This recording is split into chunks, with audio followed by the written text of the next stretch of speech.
Pusa-pusa po sa mga kaloysi. Good afternoon everyone. Ngayon po ay pupunta natin si tatay sa baba upang makita natin kung gaano ba karami ang kanyang huling isda. Kasi pumunta kaninang umaga sa bukid upang manghuli ng isda. So kung bago ka pa lang sa akin channel, please subscribe, click the notification bell para ma-notify kayo sa lahat ng videos na i-upload ko. And tara guys, pupuntahan natin si tatay sa baba.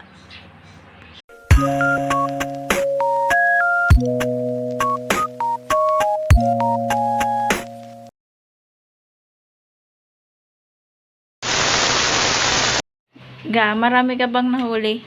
Ako pa. Hmm? Ano ma, bili. Oh, ayan na.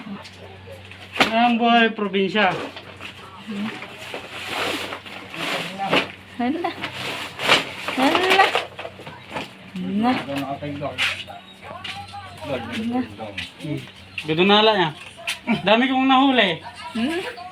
Gusto na siya na nakahuli. Jay! May ulam ka. Yan. Binawasan namin yung fish pan namin doon. Fish pan niya. Fish pan ni tatay ko naman. Ano? Ang dami. Bagong huli. Bunchag ang tawag sa amin dito. Ito, tilapia. Itong hito, paltat ang tawag namin dito. Itong hipon. Ito ay lagdaw. Ito, hindi ko alam kung anong tawag sa inyo. Ito ay gurgurami sa Ilocano.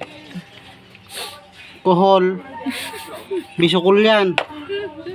Yan. Oh. Dami. Ito, sa bukid ito nakukuha. Sa mga patubigan. Yan. Dami yan. Mga 8 kilo lahat.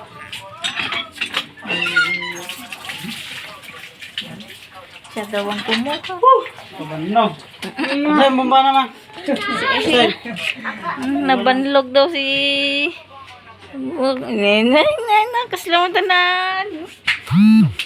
Karas. Eh. A few moments later. Ngayon makikita nyo yung hinarvest namin sa aming fish pond. Nandito yung pinakamagandang nanay ko. Nay! Nay kayo mo tao? So, nahiya siya. Dalaga pa kasi. Kamatugan mo siya.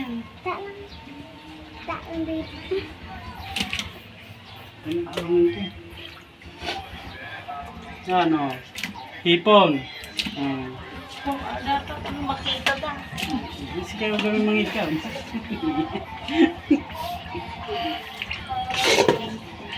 Ito yung tilapia. Anong tawag sa inyo ang tilapia pag Tagalog? Tilapia rin ah. Tilapia din ba?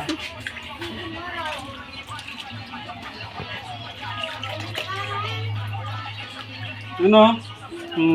Tumatalong pa oh. Buhay pa.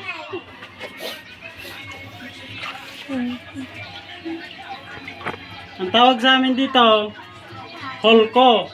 Ito, holko.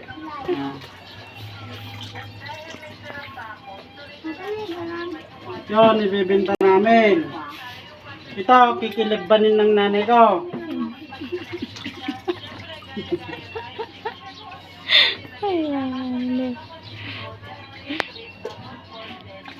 Ayun mga kaloysi.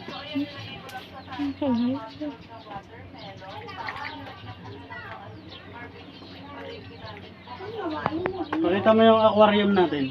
Aquarium? Oo. Siya, pasilip mo. Ano? Oo. Ang tawag sa amin nito, bonchek. Sa Tagalog, chakbon.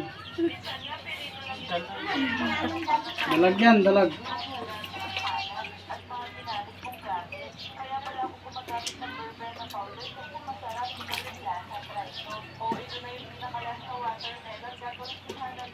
Ay, ni, mati ni mana.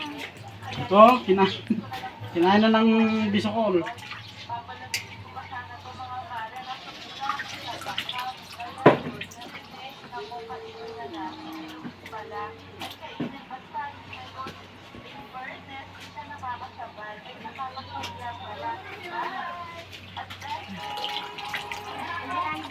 Buhay pa yung mga. Hindi nga nakapulot. Okay. Dapo. Dapo. Kaya nga yun yung paproceed nga. Lang. Asin. Saan man nagpili? Huwag naman!